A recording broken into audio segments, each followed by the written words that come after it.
যারা ফেসিবাদের লাঠিয়াল বাহিনী হিসেবে কাজ করেছে তাদের পুনর্বাসন এই বাংলাদেশে আর কোনদিন হবে না, হবে না, হবে না। আওয়ামী লীগের আগামী 100 বছরে যদি জেল খাটে তাদের বিচার নিষ্পত্তি হবে না, হবে না, হবে না। কিন্তু সে ভারতে গিয়ে তার যে সঙ্গভঙ্গ রয়েছে তাদেরকে নিয়ে প্রতিনিয়ত বাংলাদেশের বিরুদ্ধে ষড়যন্ত্র করে যাচ্ছে। আমরা খুনি হাসিনাকে স্মরণ করিয়ে দিতে চাই। ওয়েস্টার্ন মিডিয়াতে, ইন্ডিয়া মিডিয়াতে আমাদের ছাত্র নাগরিকের অভ্যুত্থানকে জিহাদি অভ্যুত্থান হিসেবে দেখানোর চেষ্টা করা হচ্ছে, কিন্তু এটি কোন জিহাদি অভ্যুত্থান ছিল না, এটি ছিল জুলুমের বিরুদ্ধে মুসলিমের অভ্যুত্থান। সুতরাং আমরা মুসলিমরা রাস্তায় নেমে এসেছিলাম, আমরা জুলুমের পতন ঘটিয়েছি, আমরা আওয়ামী লীগের পতন ঘটিয়েছি, যারা গত 16 বছর ধরে বাংলার প্রত্যেকটি ইঞ্চি ইঞ্চি মাটিতে জুলুম কায়েম করেছিল।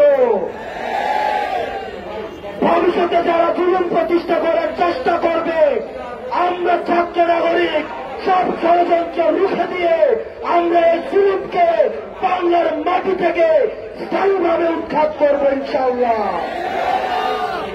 প্রিয় সহযোদ্ধা, আপনারা ইন্ডিয়ান মিডিয়াতে, ওয়েস্টার্ন মিডিয়াতে আপনারা দেখবেন দাড়িটুপি মানুষগুলোকে কিভাবে জিহাদি এবং জঙ্গি ভাবে ট্যাগ দেওয়া হচ্ছে। আওয়ামী লীগকে আমি বলতে চাই, আপনারা টুপ করে দেশে ঢুকে পড়বেন এই আশা আপনারা বাদ দিয়ে দেন। আপনারা মানুষের মানবাধিকার লঙ্ঘন করেছেন, ভোটাধিকার লঙ্ঘন করেছেন, শিক্ষার্থীদের হিউম্যান ডিগনিটি লঙ্ঘন করেছেন। আপনারা গণরম আশ্রমে এক একটি কনসেন্ট্রেশন ক্যাম্প বানিয়েছেন। আপনারা যদি আর বাংলাদেশে কখনো ফিরতে চান, আপনাদের প্রত্যেকটি আপনাদের জুলুমের বিচার নিশ্চিত করে ছাত্র নাগরিক সিদ্ধান্ত নিবে আপনারা এই বাংলাদেশে আর কখনো ফিরতে পারবেন কিনা। বিভিন্ন রাজনৈতিক দলকে বলতে শোনা যায় তারা নাকি আওয়ামী লীগকে ক্ষমা করে দিয়েছে। আওয়ামী লীগ যে ধরনের অপরাধ করেছে, মানুষের গলা চেপে ধরেছে, আমরা দেখেছি আয়নাঘর প্রতিষ্ঠিত করেছে। আওয়ামী লীগের আগামী 100 বছরে যদি জেল খাটে তাদের বিচার নিষ্পত্তি হবে না, হবে না, হবে না।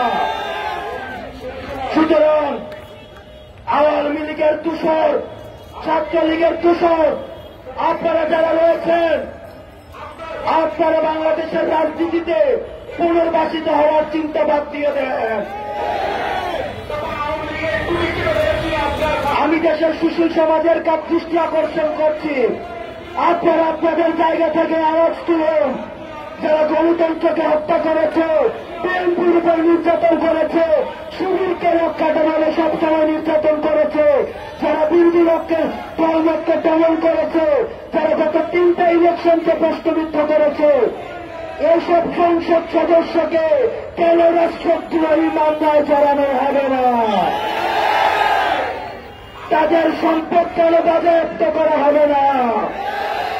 গত 3টে ইলেকশনকে আমাদের বাজেয়াপ্ত করতে হবে, 3টা ইলেকশনকে অবৈধ ঘোষণা করতে হবে, আমাদের সংবিধানকে বাতিল করতে হবে এবং আমাদের পুরনো সংবিধানের সেই রাষ্ট্রপতি রয়েছে তাকে দ্রুততম সময়ের মধ্যে অপসারণ করতে হবে।